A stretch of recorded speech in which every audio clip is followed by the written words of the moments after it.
Today, North Korea is warning all foreigners to leave South Korea, saying they are at risk in the event of conflict. North Korea has already loaded 2 medium-range missiles on its east coast with a range of about 2,000 miles. Some reports say there could be some kind of firing in just the next few hours.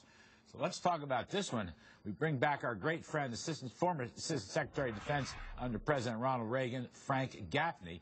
He's now the president of the Center for Security Policy. Jimmy Williams, Vin Weber's still here. Frank Gaffney, what is up with this insane story? And I guess mainly, Frank, is the United States prepared to intercept and deflect this if the worst case happens? Well, it's a not so insane a story.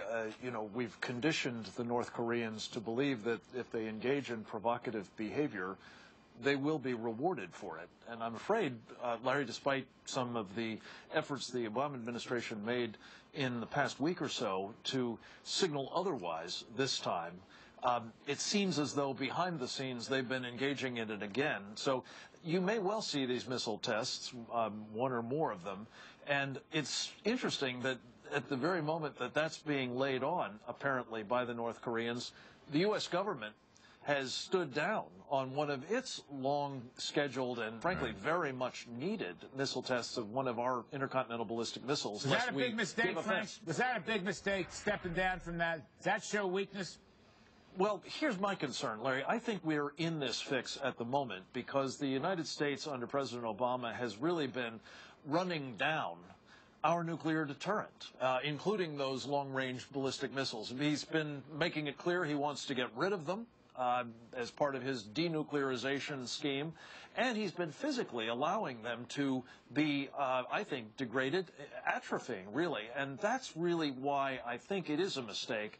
It's been sending the wrong signal to the North Koreans. It's invited their aggressive behavior, and I'm afraid even more seriously, it's signaling to adversaries elsewhere that the United States nuclear deterrent and military capabilities more generally aren't what they need to be. What about the China card? I mean, people say that China could stop the North Koreans right away. Is that true?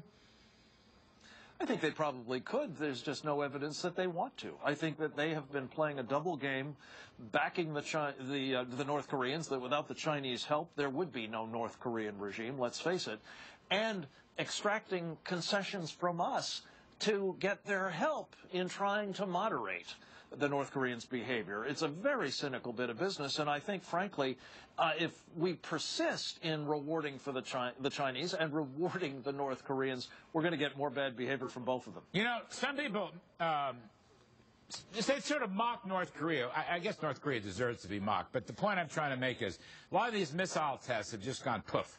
What if one doesn't go poof? I was reading today that some people think there's a capability that one of these missiles could hit Guam. Now, I know we've moved ships into Guam, but is that possible? I mean, are we underestimating the North Koreans? Yeah, they haven't all failed, Larry. Some have, but they haven't all failed. And in fact, one of the things that I'm quite worried about is a missile that they used back in December to put a small satellite up into space has a track that's going to take it over the United States over the next week.